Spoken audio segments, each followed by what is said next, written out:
Yati sendiri punya HP nggak? Yati punya. Nomornya juga tahu sudah? Nggak tahu. Saya nggak hafal ya, tapi punya. Jadi saudara nggak pernah ke Ambengan bersama Yati ya?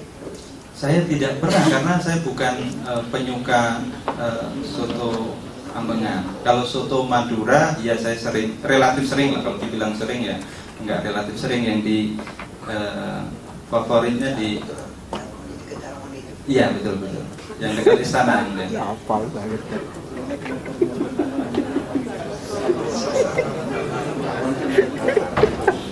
Habis ini mampir. Malam-malam ngomong soto jadi lapar. Baik, saudara terdakwa, kita lanjutkan lagi. Baik. Kalau di dakwaan disebut ada kantong-kantong dana, Iya. tapi dari persidangan ini kita tahu bahwasanya ada beberapa kas di Permai Group itu, kas X dan kas Y, yang sumbernya ada dari fee dan ada dari proyek APBN. Apa peran saudara di situ sehingga Permai Group bisa mendapatkan fee dan proyek-proyek itu? Karena dari keterangan Minfo itu beberapa kali nama saudara juga dipakai dalam proyek. Justru yang saya ingat betul dari keterangan Mindo Rosalina Manulang ketika ditanya majelis waktu itu, apa peran saudara terdakwa? Tidak ada. Memang waktu itu juga ada keterangan bahwa nama saya pernah beredar. Itu ceritanya begini ya mulia. Tahun 2009 ya, ketika saya mulai di DPR, beberapa teman itu tanya, Mas, ini apa betul proyeknya Mas? Itu pertanyaannya. Nah, karena itu kemudian saya tanya pada saudara Nazarudin, apa di dalam mengurus proyek itu menggunakan atau menjual-jual nama saya? Dia bilang, dia mengaku tidak, begitu yang mulia. Tapi dari beberapa teman, ini dari Mirwan ya, Mirwan Amir, dari Pak Saan, dari Pak Pasha, itu beberapa kali bilang hati-hati, nama suka dijual. Nah, itulah di persidangan ini kan juga disampaikan oleh saudara Nuril kalau tidak keliru, bahwa Nazar itu suka jual nama saya, jual nama ketua Dewan Pembina, istrinya, anaknya, kan begitu yang mulia. Karena itu kemudian saya tanyakan, apa betul? Dia bilang tidak. Karena itu saya bilang jangan jual-jual nama. Barangkali itulah yang kemudian disampaikan kepada Rosa dan staf yang lain untuk tidak jual-jual atau tidak memakai nama, gitu. Tidak ada saudara untuk daftar TV itu. Tidak ada, karena saya tidak punya urusan proyek di situ, saya tidak pernah terlibat di situ, bahkan proyeknya juga saya tidak tahu, perusahaannya apa yang mengurus proyek itu tidak tahu, apalagi anggarannya di mana dan segala macam. Saya tidak tahu yang itu. Penetapan kemenangannya Adi Mikan yang akan menang. Apakah saudara sebelum mereka nyatakan kemenangan Anda menyuruh Nazar mundur? Sama sekali tidak. Kan digambarkan itu bahwa di proses buka puasa itu ada pertemuan bertiga, ya tidak ada itu. Tidak ada peristiwanya saja, tidak ada, yang mulia. Satu itu. Yang kedua, di dalam konstruksi cerita itu bahwa menyuruh mundur DGI. Padahal keterangan saudara Rosa di persidangan ini, dan saya ingat saya waktu itu juga jadi saksi ketika persidangan Andi Malarangen, DGI itu bukan saingan Adikarya, tapi DGI itu ingin bagian dari JO dengan Adikarya, jadi bukan saingan Adikarya, jadi bukan menyuruh mundur. Jadi DGI itu tidak disuruh mundur. Dua. Yang ketiga, keterangan saudara saksi Paul Nelwan di persidangan ini jelas bahwa DGI itu bukan disuruh mundur, tetapi tidak lolos prakualifikasi. Itu Clear itu yang mulia. Mari kita ke Herir tadi ya. Baik. Berapa lama pakai Herir itu? Herir itu sejak 12 September sampai Juli 2010. Betul. Pada saat saudara menjadi anggota dewan dilantik 1 Oktober, Betul. itu menggunakan Herir itu Iya, menggunakan Herir. sampai 2000 Sampai ya Juli setelah kongres lah. dan kongres Ya, ya. Juli 2010 betul. Pada saat menjadi anggota dewan itu saudara sudah menggunakan itu. Iya, betul. Termasuk kongres di Bandung saya menggunakan mobil Herir itu. Ya.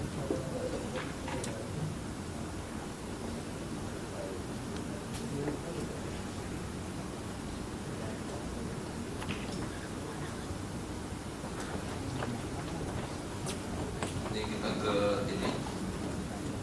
Selain saudara anggota DPR, ada kerjaan lain lagi? Ada yang mulia.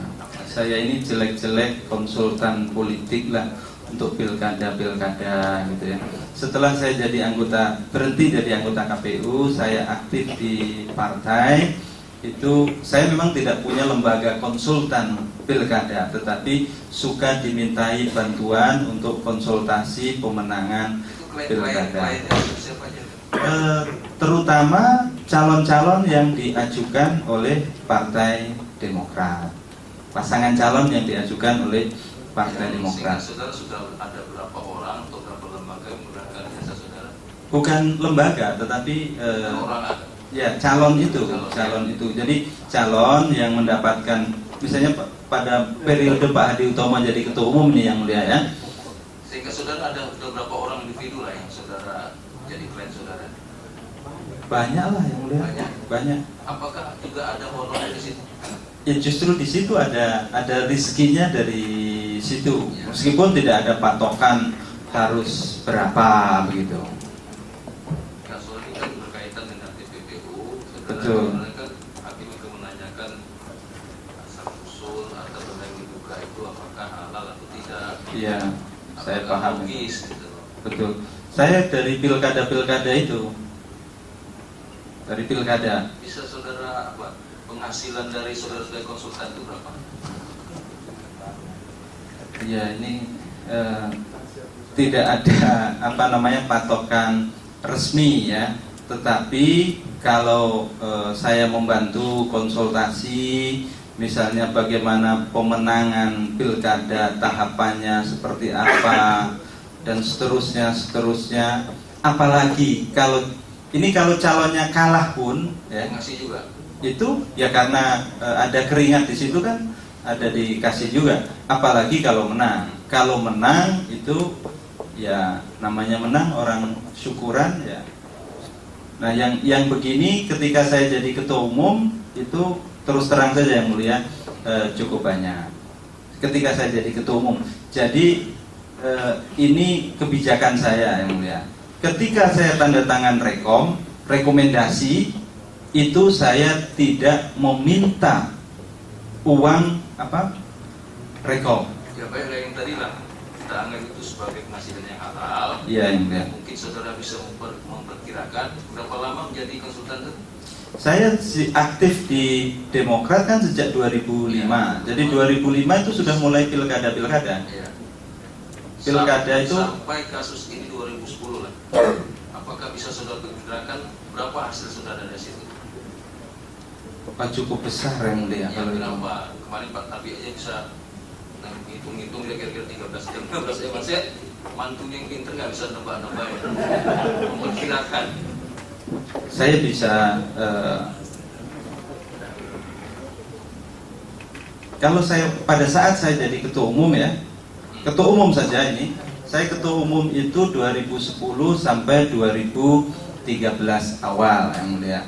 Datanya adalah ketika saya jadi jadi ketua umum, Demokrat itu rankingnya dalam keberhasilan pilkada ranking 5. Sudah, kalau saudara nggak mau menjawab penghasilan itu, ya sudah. Cukup besar. Saya kira kalau dihitung dari 2005 awal sampai saya berhenti 13 ya. Februari 2013 ya, kalau 9-10 sih ada lah yang mulia. 9-10 apa itu? Meter ya. Baik, sebelum saudara tinggal di Jalan Teluk Semangka itu, tinggal di mana? Di Rawasari. Sari itu status rumahnya? Saya waktu itu ya, saya menikah tahun 99 yang mulia. Kemudian saya kontrak di Rawasari itu 2 tahun. 99. Tahun 2000 saya beli tanah yang di Duren Sawit. Yang di Teluk Semangka itu? Teluk Semangka, yang saya tinggal sekarang ini. Itu dari mana? Apa sumber uangnya? Kan ini disita juga, kan? Bukan yang mulia, bukan. Nggak ikut disita ini? Tidak yang mulia.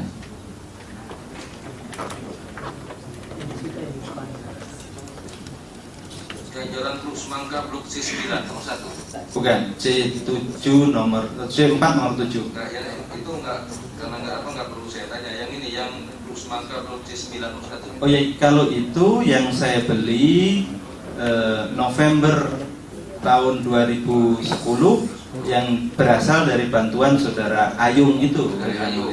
Ya. Kalau itu ya November 2010 dari saudara Ayung, bukan uang dari Permai, bukan uang dari Anugrah, bukan uang. Sudah mundurkan diri dari TPS? Sampun. Sudah.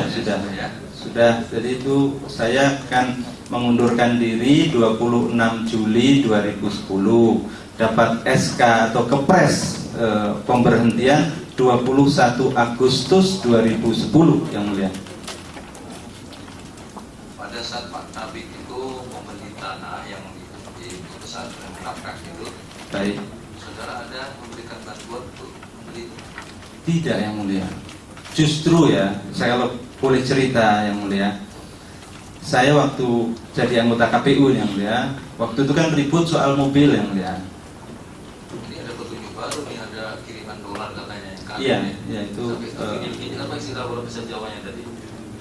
judil ya, judil. Saya kira itu tidak ada kaitannya dengan saya yang mulia. Nah, tahun 2000 berapa waktu jadi anggota KPU itu 2002 atau 2003 itu kan ada ribut-ribut soal mobil KPU, kemudian mobil saya kembalikan. Nah, waktu itu saya dibelikan malah oleh mertua saya mobil. Kemudian ketika bangun atau merenovasi rumah yang dibeli dari bantuan saudara Ayung itu, saya malah dapat bantuan kebiok apa segala macam yang dibeli oleh mertua saya. Pernah kirim dolar sama mertua? Dolar tidak pernah kalau saya. Kalau lebaran itu pernah lah, sedikit-sedikit gitu. Ya pantas-pantasnya aja. Ya, itu aja. Baik yang saudara-saudara ya. Baik. Tadi kan pada awalnya sudah kenal dengan Nazarudin, intinya bahwa saudara komitmennya akan menjadi konsultan politik bagi dia, kan begitu. Ya, istilahnya waktu itu diminta untuk jadi guru belajar politik lah kira-kira. Ya. Nah kemudian bagaimana kok terus kemudian berkembang menjadi saudara diminta untuk apa? Ada semacam perjanjian jual beli saham. Kok sampai ke arah sana? Apakah kemudian akan ada timbal balik? Saudara terdakwa akan mempelajari bisnis kepada saudara Nazarudin, gitu. Waktu itu ya, ketika mengajak proses jual beli saham ini, bahasanya adalah untuk makin merekatkan hubungan. Jadi hubungannya biar makin rekat, karena amanah dari ibunya katanya. Saya juga belum pernah ketemu ibunya, ya. Saya juga tidak tahu betul atau tidak itu. Tetapi kan kalau amanah dari ibu itu kan bahasa yang menyentuh yang mulia. Nah, itulah yang kemudian minta saya untuk ada di PT Anugrah Nusantara, yang kemudian tidak jadi itu. Karena tidak jadi, saya tetap diminta agar ikatannya tetap ada, persahabatannya lebih rekat, makanya kemudian di PT Panahatan itu, yang kemudian saya mundur juga tahun 2009 itu yang mulia. Nah, sepengetahuan saudara terdakwa, bagaimana progres atau perkembangan dari perusahaan yang dikelola oleh Nazarudin itu sendiri? Misalnya PT Anugrah, yang tadi ada jual beli saham, meskipun pada akhirnya kemudian saudara membatalkannya. Itu progresnya bagaimana dari segi menurut terdakwa? Apakah Nazarudin pernah cerita untuk besar atau sering mendapat dana dari pemerintah atau bagaimana? Yang mulia, ketika saya hadir di kantor yang di Tebet itu bersama teman-teman, yang dibicarakan adalah politik, partai, persiapan pencalonan. Jadi tidak bicara soal bisnis gitu. Jadi saya memang tidak dalam posisi untuk memantau atau mengikuti perkembangan bisnis saudara Nazarudin. Yang saya tahu, saudara Nazarudin kemudian punya kantor baru yang di Mampang itu. Hanya itu yang saya tahu karena saya tidak pernah ke Mampang atau di Permai Group itu. Ya kan setidaknya kalau sudah pernah mengunjungi kantornya, otomatis kan melihat fasilitasnya seperti apa, bangunannya di mana. Kalau yang mestinya tahu progres atau perusahaan yang dikelola dengan Nazarudin itu prospeknya bagus atau tidak. Kalau yang di mana Tebet atau Jalan Abdullah Safi itu sejak saya pertama kali ke situ sampai terakhir yang saya ingat 12 September itu ketika buka puasa, ya kantornya begitu saja tidak berubah. Lantas kemudian pada saat bergabung dengan PT Panahatan, itu feedback apa yang saudara terima dari perusahaan PT Panahatan ini? Kalau tadi gaji-gaji yang dicatat oleh perusahaan Nazarudin tadi sebetulnya untuk operasional jasa konsultan saudara. PT Panahatan itu ketika dibeli kan ternyata bermasalah, ada masalah, bahkan ada laporan polisi. Ya. Saya juga baru tahu belakangan, tapi yang saya tahu waktu itu saudara Nazar dan Nasir mengatakan ada masalah terhadap tanah itu. Di BAP baru tahu saya dari pemilik lama namanya Pauline Sitorus tahun 2008 itu ketika proses jual beli itu saudara Nasir ternyata tidak memenuhi kewajibannya secara penuh sehingga dilaporkan polisi oleh saudara Pauline Sitorus. Jadi memang itu tidak pernah jalan itu PT Panahatan begitu. Ya, jadi pertama saudara terdakwa akan jual beli saham dengan Nazarudin. Betul. Nah, betul. Saudara terdakwa mendapatkan kejanggalan, Iya. dibatalkan. Betul. Nah, itu Panahatan. Panahatan itu ada masalah juga, gitu. bukan. Panahatan itu kenapa saya mau, karena resmi kan, resmi jadi pemegang saham, ya kan. Kalau tidak keliru saya juga salah satu komisaris di situ.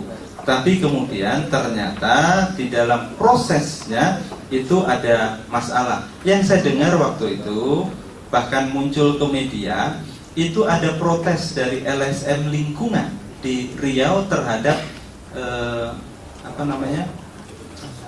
lokasi ini ya, lokasi kebun itu yang saya tahu. Kalau urusan lapor polisi Pauline Sitorus pemilik lama itu baru saya baca di BAP di proses persidangan ini, itu yang mulia.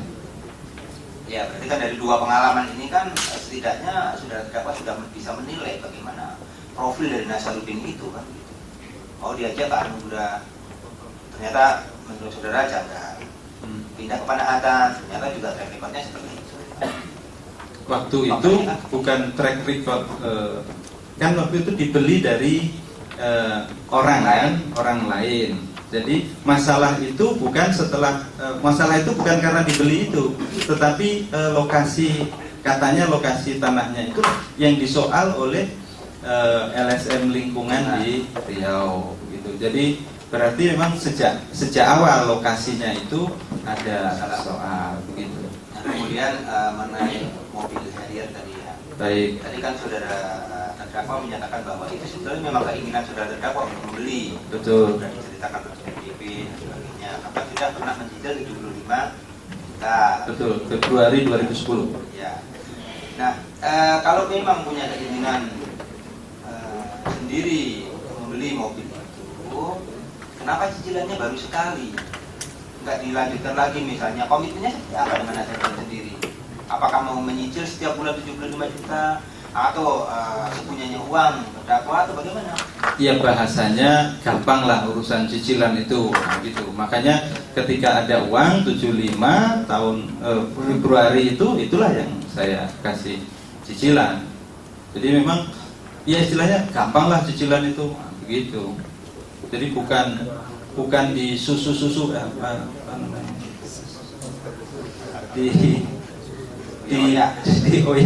di desak-desak gitu segera lunas, bukan begitu yang mulia.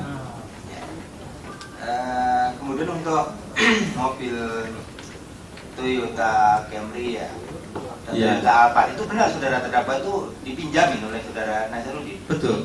Itulah yang kemudian semua saya kembalikan dan keterangan saksi-saksi jelas. Misalnya Camry itu kemudian dipakai kan oleh saudara Rosa.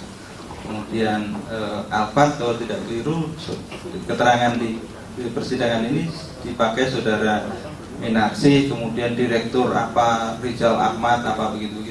Nah, khusus untuk Toyota Alphard itu di BAP saudara kan disebutkan bahwa kemudian dikembalikan ya. Betul. Padahal di situ saudara terdakwa menceritakan sebetulnya itu merupakan jasa dari pekerja saudara sebagai konsultan politik, kalau tidak salah seperti itu. Iya, jadi bagaimana kemudian dikembalikan kepada Nazarudin kalau itu memang komitmennya sebagai jasa? ini situasi yang waktu itu rumit yang mulia. Jadi memang ada penilaian yang negatif dari istri saya kepada saudara Nazarudin. Jadi meskipun saya jelaskan bahwa mobil itu kan sudah mobil saya dari itu kan sudah dibalik nama yang mulia, sudah punya saya itu. Tetapi karena terkait dengan saudara Nazarudin, istri saya minta agar dikembalikan. Saya ingin cerita sedikit, bahkan itu ya yang mulia, itu dibicarakan ketika umroh. Jadi saya diajak umroh oleh istri saya ngomong soal itu. Jadi itu janji saya di Masjidil Haram itu. Karena istri saya minta betul, saya bilang itu hak saya. Mau hak mau tidak kembalikan. Jadi ketika dikembalikan bukan hanya mobil itu, di dalamnya itu macam-macam. Ada ini itu beberapa yang pernah kami menukar hadiah lah begitu yang. Dikembalikan tahun berapa itu? Apa 2009 ini? Bukan, itu Maret 2010 kalau tidak keliru. Kemudian alasan saudara istri terdakwa agar mobil itu dikembalikan? Alasannya apa? Penilaian. Maksudnya kan saudara terdakwa bisa menjelaskan kepada istri saudara bahwa itu merupakan imbalan dari jasa dari konsultasi. Penilaian yang tidak positif gitu. Penilaian yang tidak positif terhadap saudara Nazar. Saya akui feeling istri saya lebih kuat dari saya. Ini karena kan fasilitas dari Nazar kalau dari sini kan banyak gitu terhadap saudara terdakwa. Kami juga tidak tahu apakah itu kan kalau ada mobil Harrier, ada Toyota Camry, untuk pinjaman ya seharusnya. Iya betul. Ada yang Alphard, menggunakan apartemen Senayan City, banyak sekali. Sementara di BAP saudara ini kan khusus ya untuk pencalonan ketua umum ya. Iya. Itu kan di BAP 11 April 2014 angka 131 itu kan saya bacakan BAP-nya. Saya tekankan bahwa saya jelaskan bahwa ketika pembicaraan awal tentang rencana jika saya nantinya memutuskan untuk maju sebagai calon, komitmen teman-teman para relawan adalah gotong royong atau iuran. Saya tekankan bahwa harus dari sumber yang halal dan bisa dipertanggungjawabkan. Itulah yang menjadi kesepakatan para relawan. Selanjutnya secara teknis saya tidak tahu tentang hal tersebut. Saya juga tidak pernah mengurusi terkait dengan hal tersebut. Ini apa nggak kontradiktif? Satu sisi saudara terdakwa ingin agar iuran itu bisa dipertanggungjawabkan, tapi di sisi lain kemudian saudara tidak mengurusi terkait dengan keuangan tersebut. Maksudnya adalah ketika pembicaraan awal tentang dorongan untuk maju, itu kan kami sadar ada political cost di situ kan. Karena itu kemudian komitmennya bandingan, iuran di antara para relawan. Karena bahasanya yang mulia, bahasanya di dalam pertemuan itu bukan menjadikan saya jadi ketua umum, bukan, tetapi perjuangan bersama memajukan partai. Caranya adalah saya didorong jadi ketua umum. Nah, itu bahasa yang dibicarakan di pertemuan itu. Karena itulah kemudian komitmennya adalah iuran. Iuran ya begitu, secara etis kan, dari sumber-sumber yang baik kan begitu. Nah, secara teknis kemudian sebagai kandidat saya memang tidak ikut urusan-urusan teknisnya, karena para relawan mengatakan kepada saya konsentrasi saja urusan visi, misi, dan proyeksi Partai Demokrat ke depan. Artinya bagaimana saya berinteraksi dengan para DPC dan DPD, itu konteksnya. Jadi saudara terdakwa tidak tahu ya, ada bantuan dari pihak lain mengenai pembiayaan event organizer di deklarasi pencalonan ketua umum, kemudian ada sewa ballroom dan lain-lain, itu sama sekali tidak mengetahui. Bahkan misalnya saudara Saan katanya pernah mengeluarkan dana, ya waktu itu saya tidak tahu yang mulia. Misalnya seperti itu, atau saudara Pasha misalnya mengeluarkan, atau siapa ada bantuan misalnya, kemudian ballroom itu yang bayar siapa dan seterusnya, itu yang saya tidak tahu. Bahwa acaranya di situ, iya, karena ya udah tugas kandidat adalah hanya ngomong visi misi dan program aksi partai ke depan. Karena kemarin kita periksa saksi-saksi ya. Banyak yang mengatakan bahwa mereka itu spontanitas gitu. Sementara ini kalau dilihat dari pelaksanaannya di mana, lokasinya di mana, kemudian acaranya sendiri seperti apa, menyewa apa, kan ballroom segala macam. Nah, itu kan mestinya tidak akan mungkin kalau tidak di-arrange terlebih dahulu. Kita akan menyelenggarakan acara seperti ini dengan peserta sekian, biayanya harusnya sekian. Itu saksi-saksi yang kita periksa kemarin di DPC itu namanya spontanitas, bagaimana bisa berjalan gitu.